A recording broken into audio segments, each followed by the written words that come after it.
Hello friends, मैं Ranjay Kumar up skill के platform पे आप सभी प्रतिभावान ऊर्जावान छात्र एवं छात्राओं को तहे दिल से स्वागत, आशीर्वाद एवं नमस्कार करता हूँ।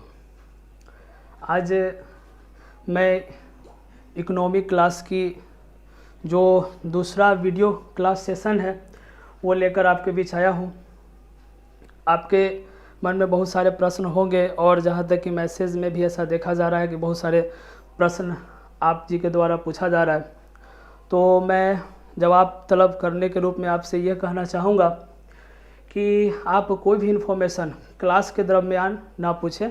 आपको कोई भी अगर प्रॉब्लम्स होते हैं किसी भी तरह का स्टडी से संबंधित, तो कृपया कर आप इस नंबर पे 9110193652 इस पर आप कॉल या मैसेज करके बेझिझक पूछ सकते हैं। क्योंकि दोस्तों, जैसा कि आप सभी जानते हैं कि यूपीएससी का सिलेबस बहुत बड़ा है और कम ही समय में 1.5 साल बहुत ज़्यादा नहीं माना जा सकता, लेकिन हाँ ठीक ठाक तैयारी आपकी हो जाएंगी। तो 1.5 साल में आप सभी का सिलेबस भी कवर करना है और ऐसे में अगर आप इन सारे प्रश्नों के कि सर कैसे मैं टीचमेंट ऐप पे आपसे जुड़ सकूँ, कैसे मैं क्लास कर सकूँ, ये सारे प्रश्नों का जवाब आपको लगभग 1-2 वीडियो में दिया जा चुका है। और भी अगर कुछ प्रश्न रहें तो आप इस जो नंबर दिया गया है ग्रुप का, इस पर आप कॉल करके पूछ सकते हैं। मैं रंजय कुमार आप सभी के बीच ये इकोनॉमी का दूसरा सेशन, पहला जो सेशन था जैसा कि आप सभी को पता है कि वो मेरा इंट्रोडक्शन क्लासेस था। चूँकि हर विषय का, चाहे वो किसी भी क्षेत्र का हो, ये स्टडी का जो क्षेत्र है यूपीएससी सिविल सर्विसेज आईएएस की एग्ज़ाम, इसमें इकोनॉमी का बहुत बड़ा सेक्टर जो माना जाता है। या तो आप अंकदायी के स्तर पे कहें तो बहुत सारे टीचरों का एक अवधारणा है कि बहुत भास्ट माना जाता है इकोनॉमी, लेकिन आप विश्वास कीजिए, हमसे जुड़े रहें। मेरी कोशिश रहेगी कि आपको सहज एवं सरल भाषा में इकोनॉमी को अच्छे से समझाया जा सके। अब हम आते हैं, थोड़ा सा समअप करते हैं। पिछले दिनों की क्लास में जो मेरा पहला वीडियो क्लास था, आप सभी से रिक्वेस्ट है अब जो आपकी क्लासेस होंगी वो बहुत इम्पोर्टेंट क्लास होगी, क्योंकि इसमें हर एक पॉइंट, हर एक कंसेप्ट आपके लिए एग्ज़ाम के संदर्भ में बहुत महत्वपूर्ण होगा।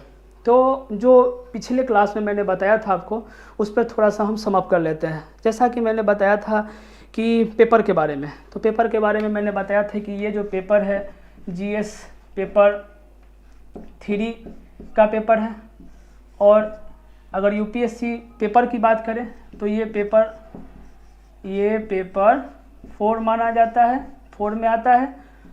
और अगर मार्क्स के स्तर पर पूछे, ये सब नोट किए हुए हैं, आप घबराने की ज़रूरत नहीं है, बस हम आपको समअप कर दे रहे हैं, क्योंकि आपको आदत शायद न हो रिवीजन करने का, लेकिन रिवीजन का इस प्रिपरेशन के क्षेत्र में बहुत बड़ा महत्वपूर्ण स्थान रखता है दोस्तों। क्योंकि आप जो चीज़ पढ़ जाइएगा उसको अगर बार बार नहीं समझने की कोशिश कीजिएगा तो शायद वो जो चीज़ आपका है वो आपसे ख़त्म हो जाएगा, वो दूर चला जाएगा। तो समअप कर रहे हैं बस रिवीजन के तौर पे। जीएस पेपर 3 का ये इकोनॉमी आता है, पेपर 4 में माना जाता है। और मार्क्स की स्तर की बात करें तो पीटी के रूप में मैंने आपको बताया था दोस्तों, मार्क्स के स्तर पर मैंने बताया था पीटी में लगभग 15 से 20 प्रश्न पूछे जाते हैं। यानी कि एक प्रश्न जो होता है 2-2 मार्क्स का होता है, यानी कुल मिलाकर अगर कहें तो लगभग 30 से 40 प्रश्न पूछे जाते हैं पीटी में। बहुत महत्वपूर्ण स्थान है। दूसरा, मेंस की अगर बात करें, मेंस की बात करें तो मेंस में 8+ यानी कि 8 से ज़्यादा, एवरेज बात करें तो 8 प्रश्न तो पूछते हैं यूपीएससी वाले। तो 8 प्रश्न की बात करते हैं तो लगभग आप 100 मार्क्स मानकर चल सकते हैं, जिसमें से कोई प्रश्न 10 मार्क्स का होता है और कोई प्रश्न जो होता है 15 मार्क्स का होता है।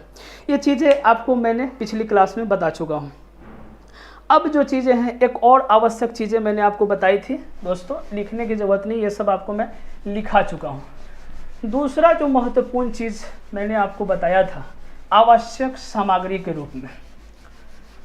अब एक पॉइंट आप सभी जेहन में, दिमाग में, मन मस्तिष्क में डालते चलिए, क्योंकि अब से जो क्लासेस होंगी वो बेहद इम्पोर्टेंट होंगी। तो आपको हम आवश्यक सामग्री और चीज़ों के रूप में बता चुके हैं। एक तो कॉपी, ये कॉपी जो आप क्लासेस जो चल रही है इकोनॉमी की, पर्सनल कॉपी होनी चाहिए। इसमें आपको जो मेरे द्वारा जो पढ़ाया जाएगा उसमें संपूर्ण नोट्स होगा। क्या होगा? संपूर्ण नोट्स। कहने का मतलब कि ना तो आपको मार्केट की चीज़ें यानी कि किताबें पढ़ने की ज़रूरत है, ना ही एनसीईआरटी पढ़ने की ज़रूरत है, ना ही किसी अदर नोट्स को पढ़ने की ज़रूरत है। सारी चीज़ों का समावेशित करके मैंने अपना नोट्स तैयार किया है अपने तरीके से, ताकि आपको इर्द गिर्द जाने की ज़रूरत नहीं है। यानी कि संपूर्ण नोट्स इसमें मिलेगा। कॉपी के बाद में दूसरा जो महत्वपूर्ण चीज़ आपको बताया था 7 फंडामेंटल थिंग्स, वो क्या बताया था कि किस तरह से मैंने बताया था, पहले समझना है, समझने के बाद में फिर उसको डायग्राम के स्तर पे बनाना है, फिर उसके बाद में ट्रिक्स किस तरह से पीटी मेंस इंटरव्यू के जो भी प्रॉब्लम्स है वो मैं कराऊंगा, ये बताया था मैंने। तो आप लोगों से यही हम उम्मीद करते हैं, अपेक्षा करते हैं कि आप लोग ज़रूर ही 1 या 2 दिन में या कल ही ले लीजिए वो प्रीवियस प्रॉब्लम किताब, या तो आप परिहंत का ले सकते हैं, कोई भी पब्लिकेशन का प्रीवियस प्रॉब्लम जिसमें लगभग 11-12 सालों का जो प्रश्न है उसमें प्रश्न उत्तर के साथ दिया होगा। तो ये कुल मिलाकर के मेरा जो कल का जो निर्देश के रूप में था, आपसे रिक्वेस्ट था, वो मुख्य रूप बातें थी जो आपको मैं बता चुका हूँ। अब हम आते हैं, हमारा जो सेशन आगे बढ़ रहा है, तो हंसी मजाक बीच बीच में होती रहेंगी, घबराने की ज़रूरत नहीं, क्योंकि यूपीएससी है। एक लक्ष्य हो सकता है लेकिन अंतिम लक्ष्य नहीं है। बहुत सारे बच्चों के मन में ऐसा प्रश्न होता है कि यूपीएससी इतना टफ है। कुछ नहीं है, आप अगर अच्छे स्ट्रेटजी से पढ़ते हैं तो कोई भी एग्ज़ाम वास्ट होता है, लेकिन अगर आपकी स्ट्रेटजी उससे भी ज़्यादा वास्ट है, यानी कि अच्छे तरीके से आप बनाए हुए हैं, तो उस पर आप हावी होकर के उस एग्ज़ाम को आराम से क्लियर कर सकते हैं। अब हम आगे आते हैं। आगे बढ़ते हुए जैसा कि मैंने आपको बताया था, सिलेबस के बारे में आपको बता चुका था। अब जो मेरा टॉपिक था, पहला चैप्टर शुरू होता है आपका। चैप्टर लिखिए दोस्तों, चैप्टर 1। चैप्टर 1 का नाम मैंने क्या दिया था? भारतीय अर्थव्यवस्था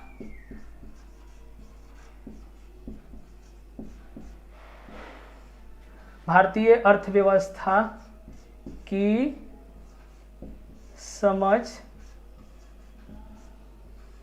एवं उसका विकास। ये मेरा पहला चैप्टर था, जिसको मैं आज अच्छे तरह से आप लोगों को बताने का प्रयास करूँगा। इंग्लिश में कहे तो आप कह सकते हैं understanding and development of Indian economy. तो हिंदी इंग्लिश के झंझट में पढ़ने की ज़रूरत नहीं है। मैंने आपको पहले ही बताया है, भाषा हिंदी हो या इंग्लिश, बस समझने की ज़रूरत है। आप कोई भी भाषा में पेपर दे सकते हैं, व्यवस्था की गई है। आप हिंदी में भी दे सकते हैं, इंग्लिश में भी दे सकते हैं। तो आप किस भाषा में अपने आप को सहज और सरल महसूस करते हैं, वो आपके ऊपर डिपेंड करता है। जहाँ तक कि अप स्किल की बात करते हैं, तो अभी फ़िलहाल इस प्लेटफॉर्म पर आपको हिंदी मीडियम में ही पढ़ाई जाएगी। आगे की बात हम आगे करेंगे। तो ये हमारा टॉपिक है दोस्तों। आप सभी को मैंने बताया था कि पहले मैं समझाऊंगा, जब आपको कॉपी कलम छूने की ज़रूरत नहीं है। अब समझाने के क्रम में समझने की क्या ज़रूरत है? पहला तो भारतीय अर्थव्यवस्था की समझ, और दूसरा है एवं उसका विकास। अर्थव्यवस्था के बारे में मैंने बताया था आपको कि अर्थ की जो मतलब पैसा है, पैसा के रूप में आप कह सकते हैं, सिर्फ मुद्रा ही नहीं आता है, बॉन्ड वगैरह भी आते हैं।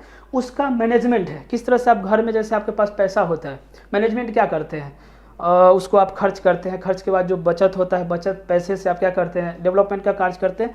तो मोटा मोटी मैंने आपको बस एक बेसिक जो कंसेप्ट होता है मैंने बता दिया था। अभी जो मैं पढ़ाऊँगा आपको वो है विकास, यानी भारतीय अर्थव्यवस्था का विकास किस तरह से हुआ है।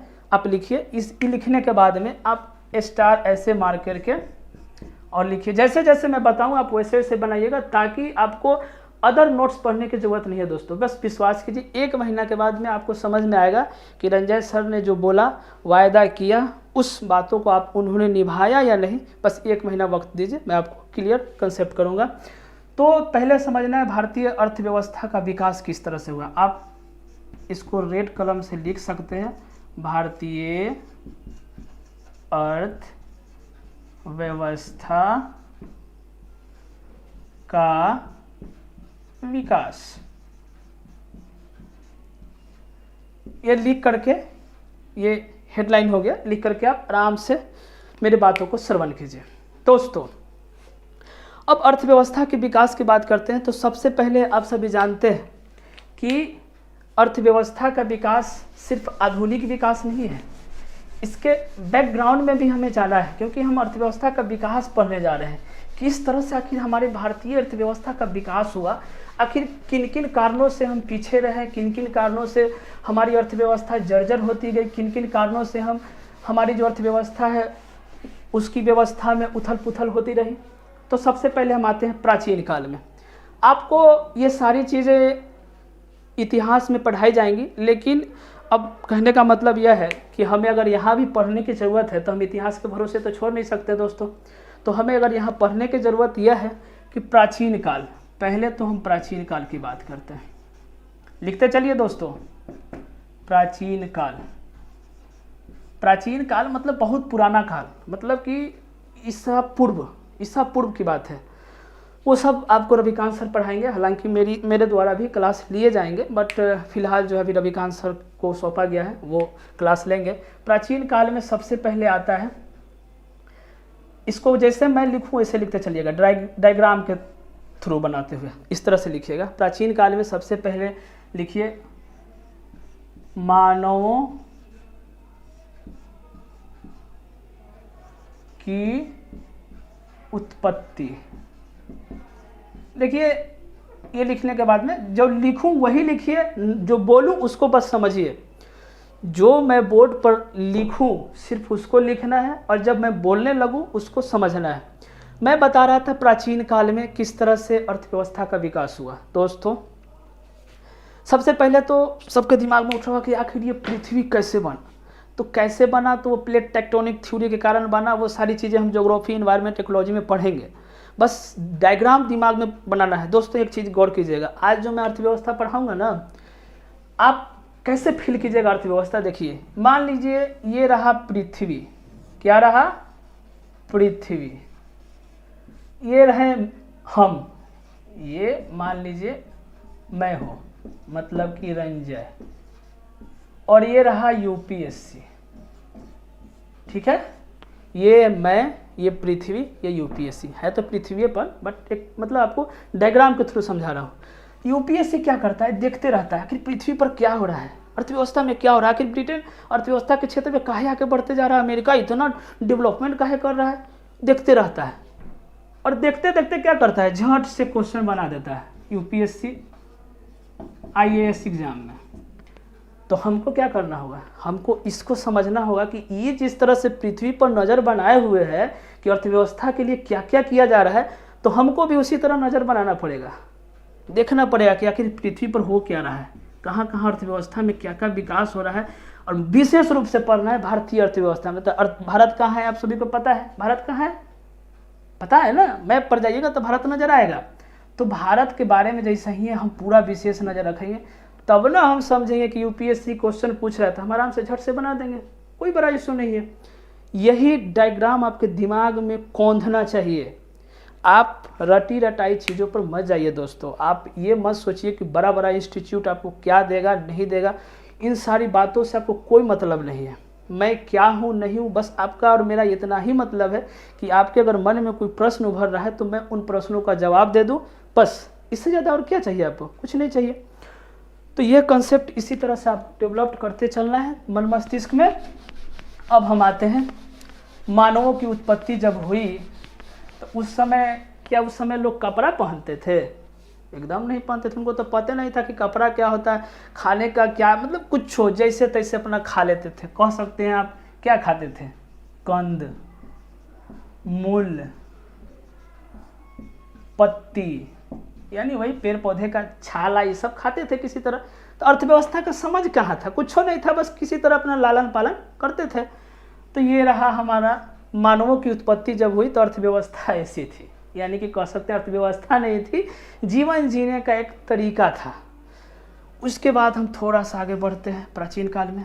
तो मानवों की उत्पत्ति जब हुई तो उस समय इस तरह की स्थिति थी। उसके बाद में हम आते हैं पाषाण युग में। दोस्तों, किस में आते हैं? पाषाण युग में। पाषाण मतलब क्या होता है? पत्थर। यानी कि उस समय जो भी लोग थे पत्थर का खोज किए, पत्थर से हथियार बनाए। तो जब हथियार बनाए तो उनका दिमाग थोड़ा सा तो डेवलप्ड हुआ होगा ना। तो जब डेवलप्ड हुआ तो इस समय की अर्थव्यवस्था क्या हो गई? थोड़ा सा परिवर्तन हुआ, थोड़ा चेंजेज हुआ, लोग थोड़ा बदलाव आया उसमें।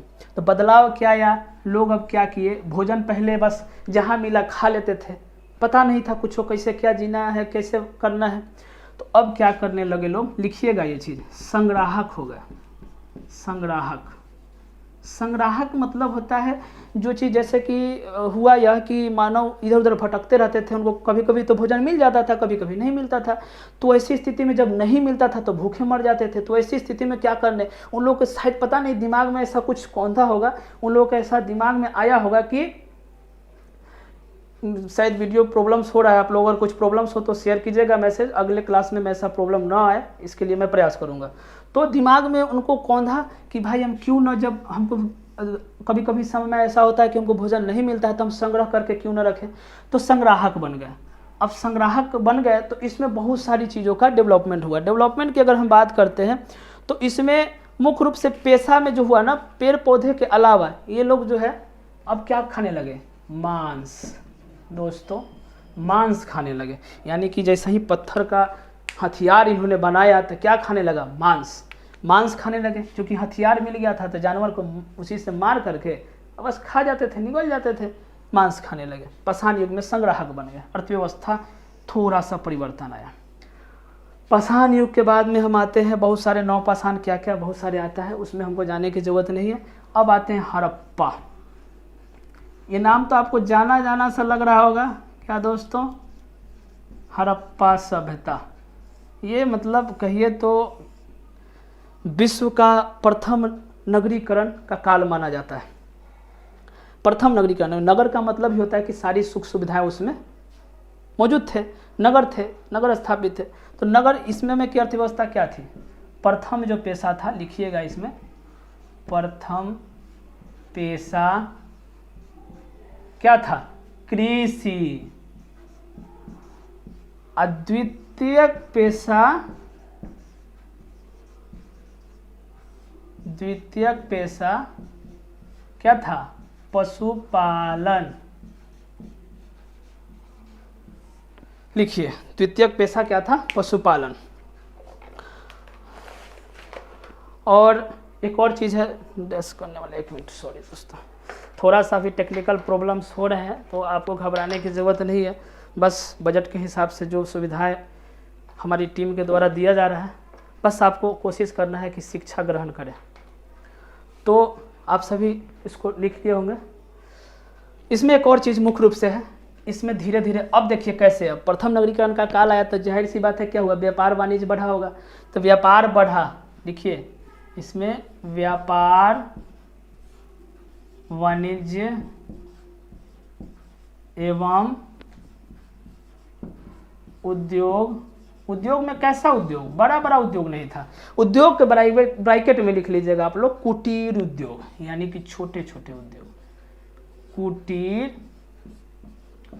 उद्योग। तो व्यापार वाणिज्य एवं उद्योग का विकास हुआ। यानी कि अब अर्थव्यवस्था कहाँ थे? हम कंद मूल खाते थे। उसके बाद में क्या है? आपकी नहीं, अब जमा करके मांस भी खाने लगे। उसके बाद में क्या हुआ? नहीं, अब कृषि करेंगे, कृषि से अच्छा अच्छा खेती होगा और खेती से हम फिर पशुपालन, यानी कि दूध वगैरह सब हमको मिलने लगा। और उसके बाद में क्या किए? उसी हड़प्पा काल में क्या हुआ? व्यापार वाणिज्य का भी विकास हुआ। अभी तक हम हड़प्पा में आ गए। कहानी सुनिए और लिखते चलिए, ये आपको एकदम दिमाग में बैठ जाएगा। अर्थव्यवस्था का जो चक्र कैसे चलता हुआ आपको दिमाग में बैठना चाहिए, हमारी यही कोशिश है। लिखिए,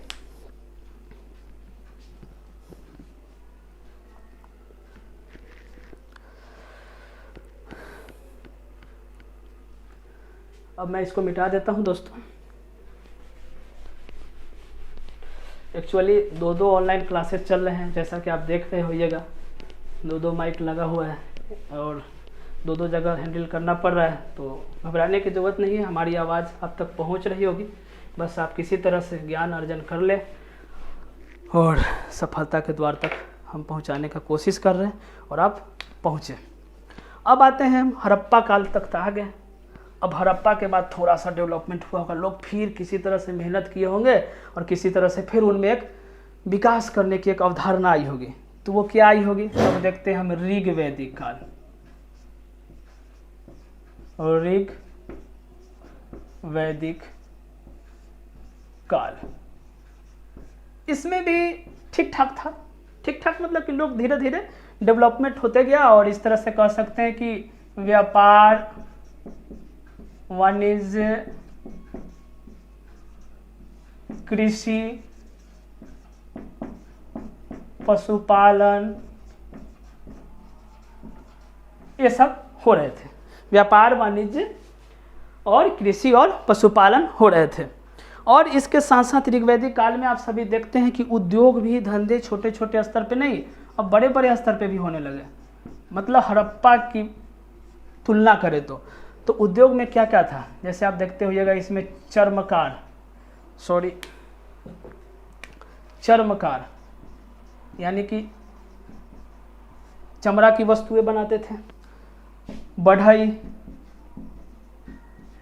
यानी कि बढ़ई जानते होइएगा, लकड़ी, फर्नीचर वगैरह जो भी काम होता है वो करने लगे। कृषक भी थे, यानी किसान इसमें अच्छा खासा खेती अपना करने लगे। तो इस तरह से उनकी स्थिति थोड़ा सा उसमें सुधार हुआ। और एक चीज़ और है, इसी समय में आप देख सकते हैं ऋग्वैदिक और उत्तर वैदिक के बीच का जो काल है ना, उसी में अखेट भी चालू हो जाता है दोस्तों। अखेट मतलब आप कहते हैं इसको शिकारी करना। अब शिकारी करना क्यों? तो शिकारी कुछ लोग, तो अब तो लोग शौक से भी करते थे कुछ समय में, लेकिन उस समय शिकारी करना जरूरी था, क्योंकि शिकारी करने से एक तो जानवरों से बचा जा सकता था, दूसरा जानवरों को मार करके उसका मांस खाया जा सकता था। तो इस समय ऋग्वैदिक काल में यह स्थिति थी, शिकारी करना, अखेट। ठीक है। उसके बाद में देखते हैं उत्तर वैदिक काल। उसके बाद में हम देखते हैं अगला, ऐसे आप डायग्राम बनाते चले। उत्तर वैदिक काल। उत्तर वैदिक काल में आडंबर तो आ ही गया था, कर्मकांड आ ही गए थे, लेकिन अर्थव्यवस्था के क्षेत्र में बहुत सारे डेवलपमेंट हुए हैं। हाय दोस्तों, अर्थव्यवस्था के क्षेत्र में डेवलपमेंट ये हुए हैं कि उस समय व्यवसाय जो था मुख्य रूप से कृषि था। थोड़ा प्रॉब्लम से कृषि था, पशुपालन भी था, व्यापार वाणिज्य भी था,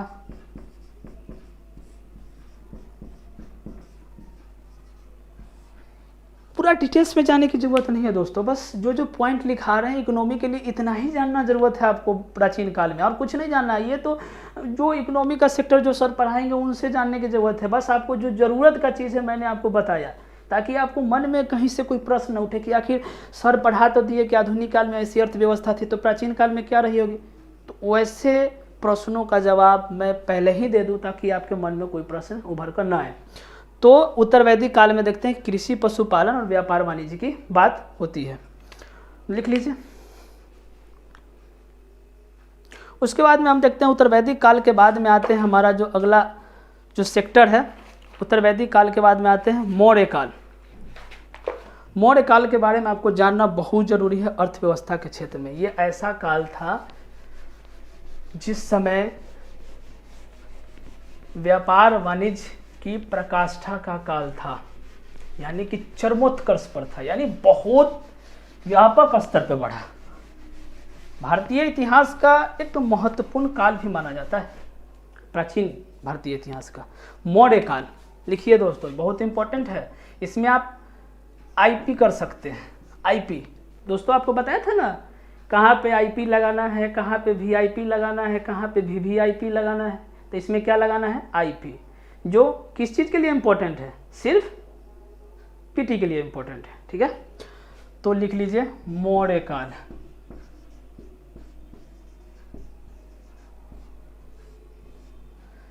इसको बोला जाता है अर्थव्यवस्था, नहीं, केंद्रीयकृत अर्थव्यवस्था थी, सॉरी, इसको बोला जाता है केंद्रीयकृत। लिख लीजिए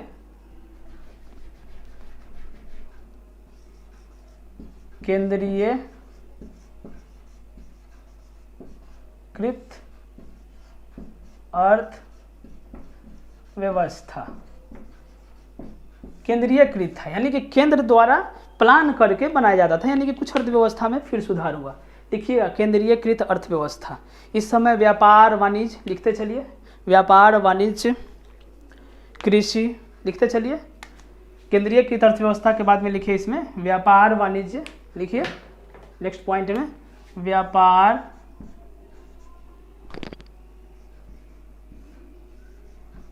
व्यापार वाणिज्य कृषि पशुपालन उद्योग धंधे, इन सबों का विकास हो रहा था। और उद्योग धंधे के रूप में लिख लीजिएगा, जैसे जहाज रानी, शराब, एग्जाम्पल में आप दे सकते हैं उद्योग धंधे में, लिख लिए। व्यापार वाणिज्य में एग्जाम्पल में लिख लीजिएगा शराब और जहाज रानी इत्यादि उद्योग भी थे। एग्जाम्पल हमको जानना है बस मोटा मोटी, ज़्यादा इसमें हमको विद्वान बनने की ज़रूरत नहीं है। ये जीएस पेपर है, यानी कि जनरल स्टडीज, सामान्य अध्ययन। अपने आप इधर उधर हो जा रहा है वीडियो, समझ नहीं आ रहा है ऐसा क्यों हो रहा है। चलिए ठीक है, अब इसको मैं डैश करता हूँ, मिटाता हूँ। मौर्य काल के बाद आते हैं दोस्तों, मौर्य काल के बाद हम आते हैं मौर्योत्तर काल।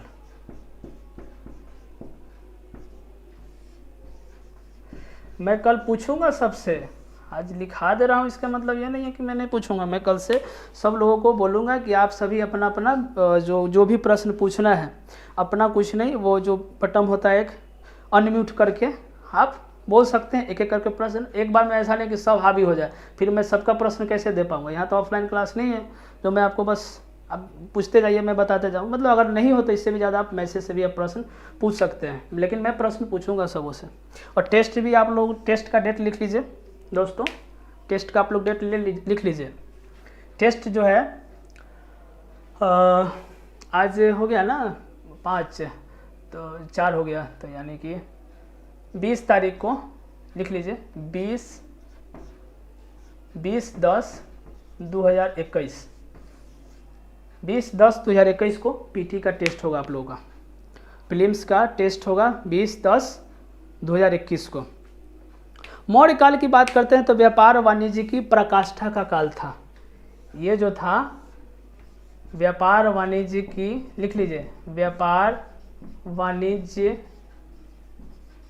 की पराकाष्ठा यानी चरमोत्कर्ष, पराकाष्ठा का काल था। व्यापार वाणिज्य की पराकाष्ठा का काल था, लिख लीजिए। जैसा कि आप देख रहे हैं इंक ख़त्म हो गया है, वेट इसमें मैं थोड़ा इंक डाल लेता हूँ, फिर भी क्लासेस लूँगा। इंक भी शेयर कहाँ रख दिया। चलिए फिर भी आपको लिखाने की कोशिश करता हूँ। और इसमें शिल्प उद्योग लिख लीजिएगा, शिल्प उद्योग। शिल्प उद्योग आप श्रवण करके भी लिख सकते हैं, जो भी चीज़ें प्रॉब्लम हो रहा है नेक्स्ट क्लास से नहीं होगा, लिख लीजिए शिल्प उद्योग। और पहले से तो चल ही रहा था, आप सभी जानते हैं, कृषि, पशुपालन, ये सब तो ऐड करना ही है। और आगे जो भी चीज़ बच जाएगा वो आप हिस्ट्री में पढ़ सकते हैं। मौर्योत्तर काल के बाद हम आते हैं गुप्त काल पे, लिख लीजिए। मौर्योत्तर काल में है व्यापार वाणिज्य की पराकाष्ठा का काल था। उस समय शिल्प उद्योग विकसित रूप में थे और कृषि पशुपालन तो था ही, बहुत अच्छी अवस्था में थी। तो ये मौर्योत्तर काल तक हम पहुंच गए हैं। मौर्योत्तर काल की कैसी अर्थव्यवस्था थी वहां तक पहुंच चुके हैं। अब हम आते हैं गुप्त काल, लिख लीजिए गुप्त काल। गुप्त काल को स्वर्ण युग कहा जाता है दोस्तों, इसको स्वर्ण काल कहा जाता है। कहने का मतलब कि इस समय अब स्वर्ण काल अर्थव्यवस्था के क्षेत्र में नहीं है, साहित्यिक क्षेत्र में। तो इन सारी चीज़ों की चर्चा हिस्ट्री में तो होगी, लेकिन हम अर्थव्यवस्था का विकास किस तरह से प्राचीन काल से कैसी स्थिति प्राचीन काल में थी, मध्यकालीन भारत में किस तरह की स्थिति थी, और आधुनिक भारत में जो अभी का भारत है, आज़ादी के बाद अब तक का किस तरह से अर्थव्यवस्था का इतिहास रहा है उसके बारे में हम डीपली अध्ययन करते चलेंगे। क्योंकि ये क्लासेस जो है आपकी इकोनॉमी की हो रही है, भारतीय अर्थव्यवस्था का अगर समझ और उसकी जो बैकग्राउंड है नहीं समझिएगा फिर आपको आगे प्रॉब्लम होगा। तो गुप्त काल स्वर्ण काल था, लिख लीजिएगा साहित्यिक क्षेत्र में, ब्रैकेट में करके लिख लीजिएगा साहित्यिक क्षेत्र में। जबकि अगर अर्थव्यवस्था के क्षेत्र में कहें, लिख लीजिए अर्थव्यवस्था के क्षेत्र में विघटन का काल था, पतन का काल था कह सकते हैं, विघटन का काल माना जाता है। क्योंकि जो सामंतवाद है उसकी जो झलक है यहाँ से दिखने लगती है, और सामंतवाद के आने के बाद में ऐसी स्थिति हो जाती है कि आप इतिहास में तो पढ़ेंगे ही, सामंतवाद के आने के कारण जो आर्थिक स्थिति थी बिल्कुल जर्जर हो जाती है। तो वो हम बाद में पढ़ेंगे, सर पढ़ाएंगे। गुप्त काल तक हम आ चुके हैं और गुप्तोत्तर काल की भी कुछ इसी तरह की स्थिति थी। और गुप्तोत्तर काल के बाद में जो हम आते हैं मध्यकालीन भारत में, अब हमारा प्राचीन काल का काम खत्म है। प्राचीन काल का किस तरह से अर्थव्यवस्था था वो हम पढ़ चुके हैं। अब इसको मैं मिटा दे रहा हूँ, समझ में अगर कोई भी प्रॉब्लम हो तो एक बार मैसेज जरूर कर दीजिएगा, ताकि मैं अगले क्लास में डाउट सेशन के रूप में ही 5 मिनट आपका जो भी प्रश्न होंगे मैं अगले क्लास में बता दूंगा। तो अर्थव्यवस्था के क्षेत्र में किस तरह से प्राचीन काल में विकास हुआ है वो मैं आपको पूरा तरह से बता दिया हूँ। ये पूरा प्राचीन काल था, ठीक है दोस्तों। अब हम आते हैं मध्यकालीन भारत में। मध्यकालीन भारत में किस तरह से भारतीय अर्थव्यवस्था का विकास हुआ, कि ह्रास हुआ, कि लूटा खसोटा गया, ये सब चीज़ हम बस थोड़ा सा उसकी समझ रखेंगे ताकि आगे हमको काम आएगा। दोस्तों लिखिए, एक तो प्राचीन काल का जो था लिख लिए हैं, अब लिखिए मध्यकालीन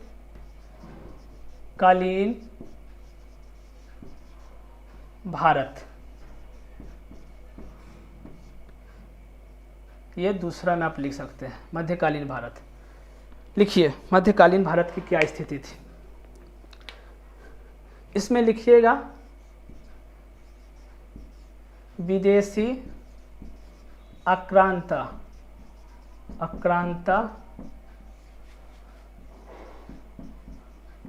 द्वारा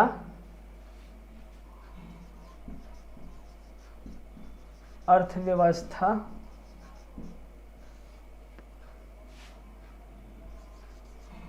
का ह्रास।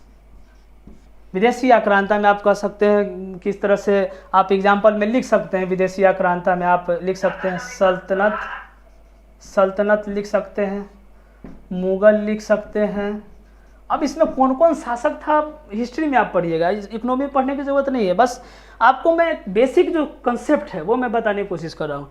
यानी कि सल्तनत, मुगल, विदेशी आक्रांता में, और इसी समय अंतिम मध्यकालीन भारत में देखते हुएगा, जैसा कि जस्ट आधुनिक भारत के शुरुआती से पहले जहाँ तक यूरोपीय जो भी कंपनी थी, यूरोपीय देश के जो भी लोग थे आक्रांता, वो लोग भी आकर के हमारी भारतीय अर्थव्यवस्था को बर्बाद करने के लिए, वो अपने विकास के लिए भले ही विकास किए हैं। जैसा कि आप सभी जानते हैं कि सल्तनत मुगल काल में किस तरह से नहरों का विकास हुआ, पेड़ पौधे लगाए गए, सराय वगैरह स्थापित किए गए, तो वो अपने विकास के लिए किए, ना कि भारतीय अर्थव्यवस्था को मजबूत करने के लिए। यहाँ से जो भी हो सका लूट खसोट कर सोना चांदी या जो भी यहाँ के मजबूत जो संसाधन थे, जो भारतीय अर्थव्यवस्था के लिए एक महत्वपूर्ण स्थान रखता था, वो सब लूट कर ले गए। तो यहाँ की जो अर्थव्यवस्था थी इस समय बिल्कुल क्या थी, कह सकते हैं कि विदेशी आक्रांताओं के द्वारा चलाया गया। ये मध्यकालीन भारत के इतिहास में जो भारतीय अर्थव्यवस्था, बस एक छोटा सा समझ आपके बीच रखना चाहा हूँ, आप समझने की कोशिश कीजिएगा। अब देखते हैं हम आगे, तो लिख लीजिएगा इसमें मध्ययुगीन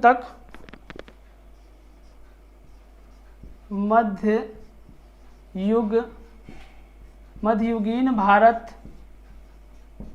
में भारतीय अर्थव्यवस्था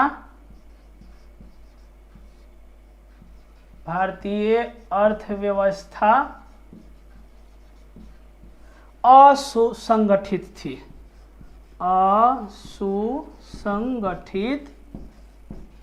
थी। अगर दिखाई ना दे तो सुनकर भी लिख सकते हैं दोस्तों। कैसी थी अर्थव्यवस्था? असुसंगठित, यानी कि किसी तरह से चल रहा था, कोई प्लानिंग नहीं था, कोई नीति नियम नहीं थे। वो नीति नियम थे तो वो विदेशी आक्रांताओं द्वारा जो भी बनाया गया वो अपने हिसाब से था। हमारी जो भी अर्थव्यवस्था मतलब भारतीयों की समझ से नहीं था, वो विदेशी आक्रांताओं द्वारा थोपा गया। तो ये मध्ययुगीन भारत की बात करते हैं। इस समय की अर्थव्यवस्था तक हम पहुंच चुके हैं। अब हम आते हैं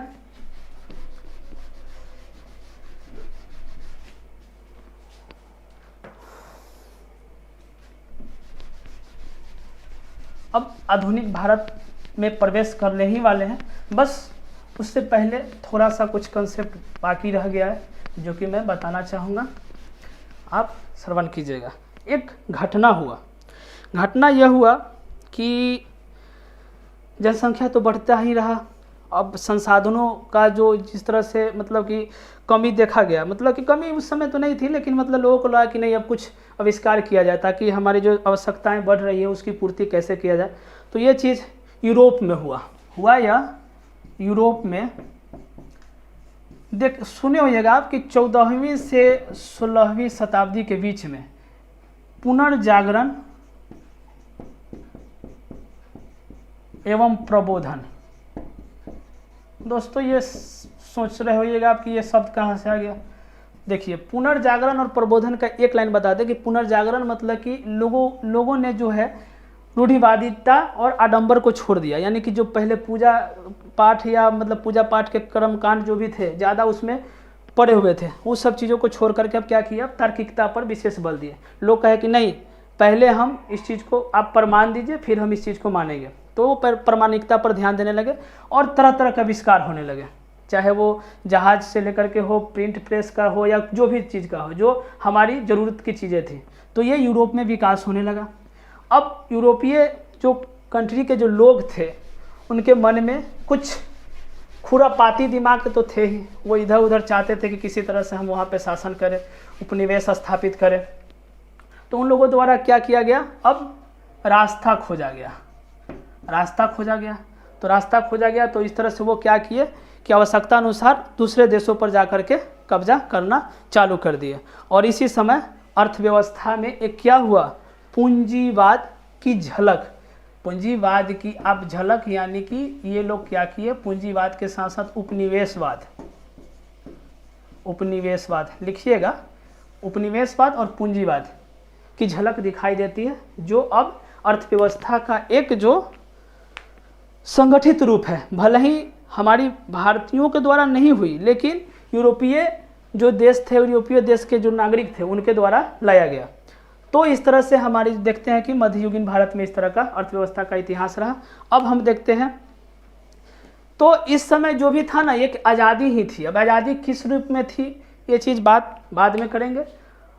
अब हम देखते हैं कि भारतीय अर्थव्यवस्था का विकास और किन किन आज़ादी मिलने, कैसी कैसी आज़ादी मिली है और किस तरह से अर्थव्यवस्था का विकास हुआ है, वो सब चीज़ अब लिखेंगे। अब लिखिएगा भारतीय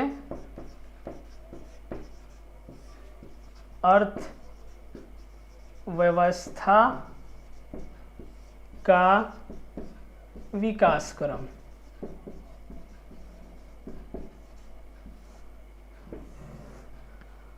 लिखिए, पहला लिखिएगा इसमें 15 अगस्त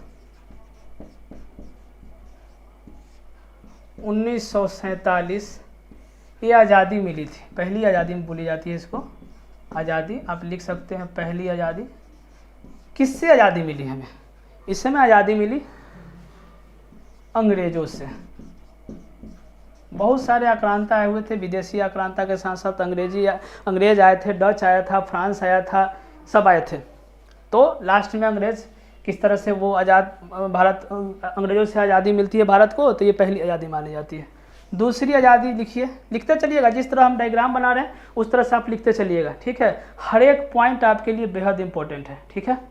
दूसरी 26 जनवरी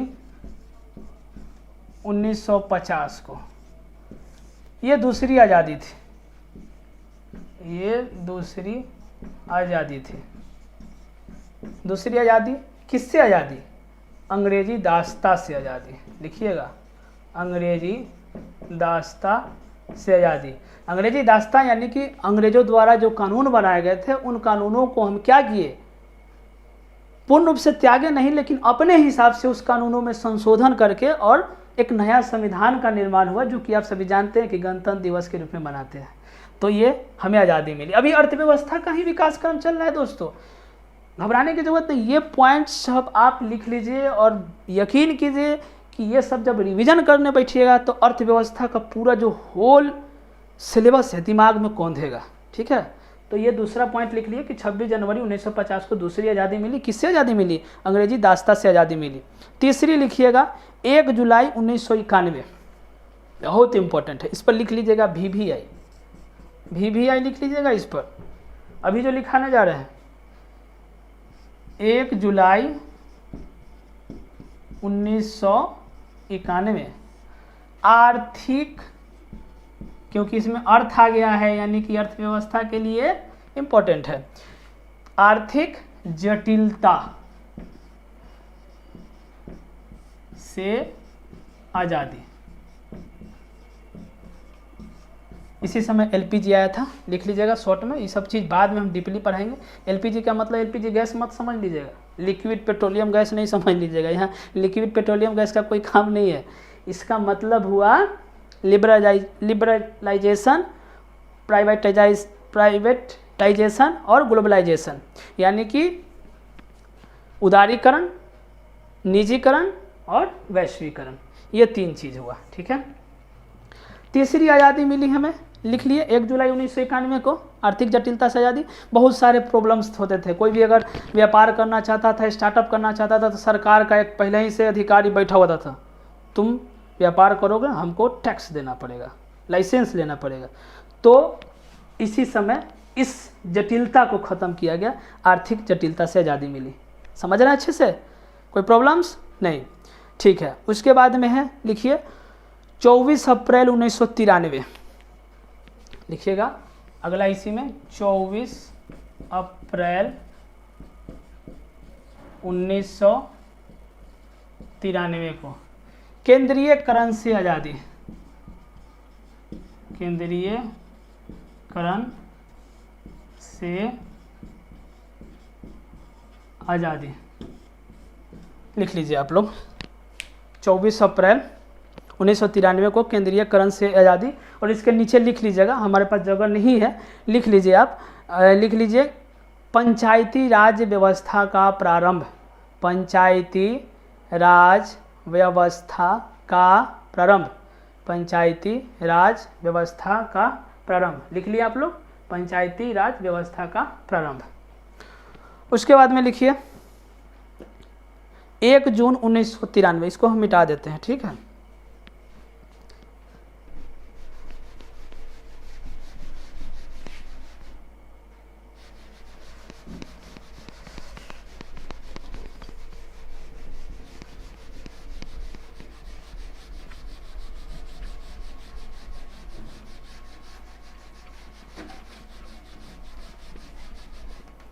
आगे लिखिएगा 1 जून 1993 लिखा दिए हैं, नहीं 1 जून 1993 को लिखिएगा, 1 जून 1993 नगरीय केंद्रीयकरण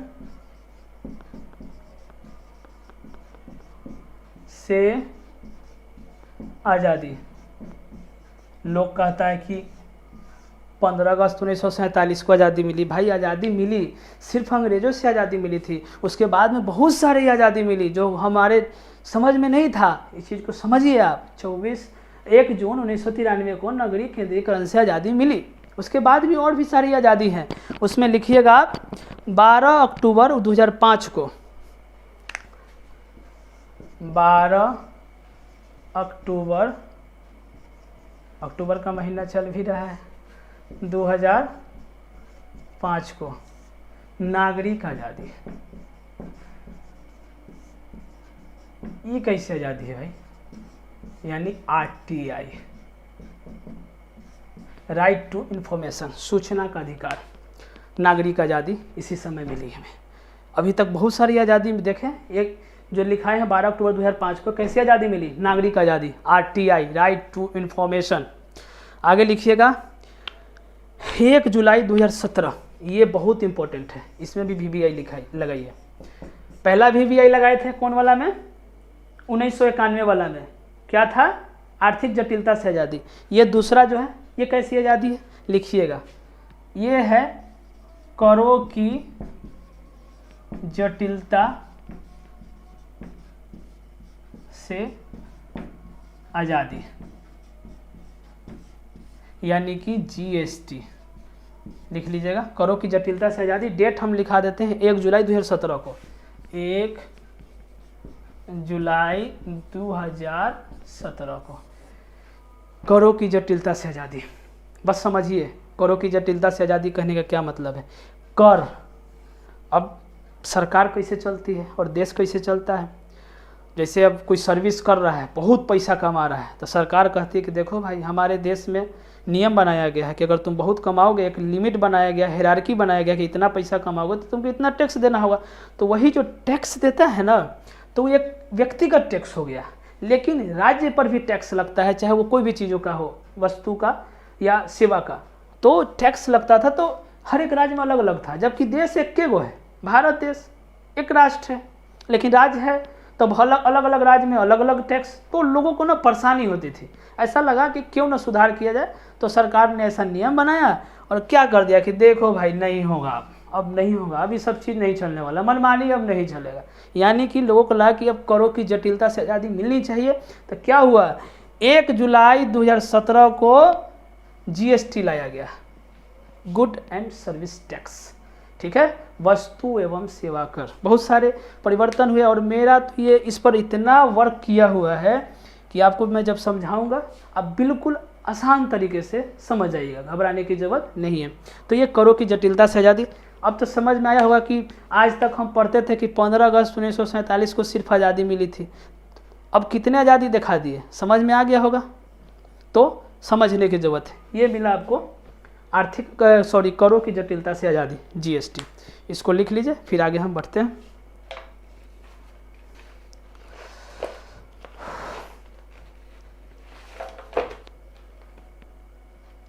जैसा कि समय भी धीरे धीरे हो रहा है, बस 5 मिनट में हम इसको आपको रफली बता देंगे। फिर उसके बाद में जो अर्थव्यवस्था और अर्थशास्त्र है पूरा आराम से समझेंगे और उस पर एक एक प्रश्न को करेंगे और फिर देखते हैं कि UPSC में आखिर क्या क्वेश्चन है जो आपसे नहीं बनेगा। बस आप खुद समझिएगा, आप समझते चलिए, प्रश्न आप बोलिएगा, उत्तर हम देंगे, फिर जब हम प्रश्न करेंगे फिर आपको उत्तर देना है। फिर समझ में आया कि बिल्कुल आसान तरीके से हम सॉल्व कर रहे हैं, कोई प्रॉब्लम्स नहीं है।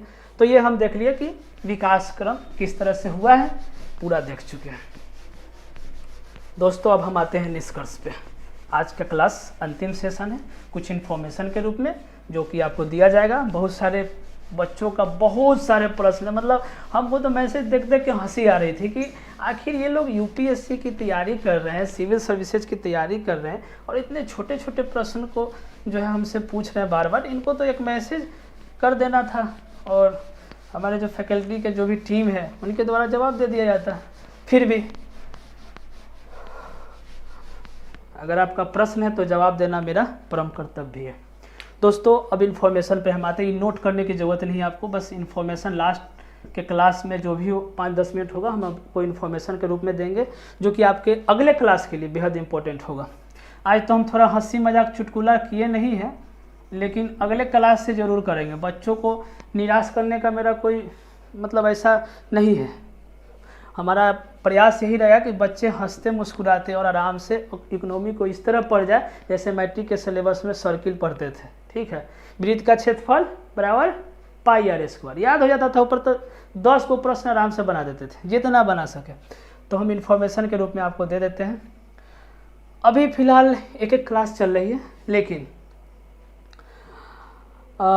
10 तारीख को आप सभी को पता है कि UPSC प्रीलिम्स का एग्ज़ाम होने वाला है 10 अक्टूबर को। तो प्रीलिम्स के बाद यानी कि 10 अक्टूबर को UPSC द्वारा एग्ज़ाम लिया जा रहा है, तो प्रीलिम्स के बाद यानी कि 11 तो नहीं लेकिन 12-13 अक्टूबर से आप लोगों की क्लास चलेगी रेगुलर वे में 2 से ज़्यादा, यानी कि मिनिमम 2 और मैक्सिमम 4, तो आप लोग तैयार रहें, नोटिफिकेशन आपको दे दिए जाएंगे। अभी फ़िलहाल 5 फैकल्टी के रूप में जो है आपका जो बैच चल रहा है उसमें 5 फैकल्टी द्वारा कार्य किया जाएगा, क्योंकि और भी अनदर बैच चल रहे हैं। उसमें मेरा भी और भी 2-3 क्लास चलता है, तो उसमें बहुत सारे बच्चे हो गए, क्योंकि 20 से ज़्यादा बच्चे, इसमें भी 20 बच्चे हैं, लेकिन जैसा कि हम देख रहे हैं 7 बच्चे कभी 8 बच्चे ऑनलाइन हो रहे हैं। बाद में मैसेज करेंगे, सर मेरा क्लास छूट गया, सर कैसे हम करेंगे। अब बताइए कि मेरा तो काम यही था कि हम आईडी दे चुके हैं, ग्रुप में आईडी पहले ही दे दिए होते हैं। और मेरा क्लास रेगुलर, याद रखिएगा, 8 बजे रात को लगेगी और सुबह में भी 7 बजे लगेगी। कल से नहीं, ये जो क्लास है सुबह में 7 बजे वाला, ये क्लासेस मैं आपको लूँगा 11 अक्टूबर के बाद, जो कि मैं आपको इन्फॉर्मेशन दे दूँगा। और आपको कोई भी प्रॉब्लम हो 9110193652 इस पर कॉल करें, मैसेज करें, कोई भी इन्फॉर्मेशन लेना हो आप ले सकते हैं। अब हम आते हैं इसको मिटाने देने के बाद में जो आज हमको आपको जो हम बताए हैं उस पर बस कंक्लूजन के रूप में कुछ बता दें, ताकि मैं कल फिर से पूछ सकूं और उसका आप जवाब दे सकें। दोस्तों हम आए थे, पहले आपको समअप कराएं, समअप कराने के बाद में क्या किए, अर्थव्यवस्था का समझ तो पहले ही बता दिए थे, और उसके बाद में विकास क्रम में बताया किस तरह से प्राचीन काल में किस तरह से हमारी भारतीय अर्थव्यवस्था थी, प्राचीन काल के बाद मध्यकालीन भारत में किस तरह की अर्थव्यवस्था थी, मध्यकालीन भारत के बाद में किस तरह से हमारा अर्थव्यवस्था डेवलपमेंट होते गया आज़ादी के रूप में, चाहे जिस तरह की आज़ादी हो, अर्थव्यवस्था के क्षेत्र में हो या नागरिक आज़ादी हो या अंग्रेज़ों से आज़ादी हो या अंग्रेजी दास्ता से आज़ादी हो, इस तरह का हम देखते गए। तो अब हमारी कोशिश यही रहेगी कि इसी तरह से हम आपकी क्लासेस रेगुलर लेते चलेंगे। आपको अगर अच्छा लगे या ख़राब लगे ज़रूर कमेंट कीजिएगा, क्योंकि अगर अच्छा लगेगा तो हम कोशिश करेंगे और अच्छा करें, बुरा लगेगा तो हम कोशिश करेंगे क्यों, आखिर किन कारणों से आप समझ नहीं पाए, क्योंकि हमें भी आपसे ऐसा एक्सपेक्टेशन है, अपेक्षा है कि आप कुछ अगर मैसेज करते हैं ताकि हम उसका अगले क्लास में रिप्लाई दें। तो इसी के साथ हमारा क्लास समाप्त होता है, और जो भी इन्फॉर्मेशन आप उस नंबर पे डायल करके मैसेज करके आप इन्फॉर्मेशन ले सकते हैं। अगला जो मेरा क्लास है, बिना आप नोटिफिकेशन के बस याद रखिएगा, मेरी जो क्लासेस है अगला कल रात को 8 बजे से होगी इकोनॉमी की, और जो 12 अक्टूबर से क्लासेस है वो मैं नया सिलेबस नया चैप्टर लेके आऊँगा, वो रहेगा आपका सी सेट, याद रखिएगा। और इसके अलावा भी बहुत सारे हिस्ट्री पर भी हम काम करेंगे, लेकिन फिलहाल आप डायरेक्टर सर से बहुत अच्छे टीचर हैं, बहुत अच्छा अनुभव है उनको, आप उनसे बहुत सारी चीज़ें सीख ले सकते हैं। सन्नी सर भी है हमारे, और खुशबू मैम है, रिंकी मैम है, परवीन सर भी है जो कि एक मतलब कि नोट्स वगैरह बनाने का काम करते हैं, ये सारी टीम है, निखिल गौरव सर भी हैं।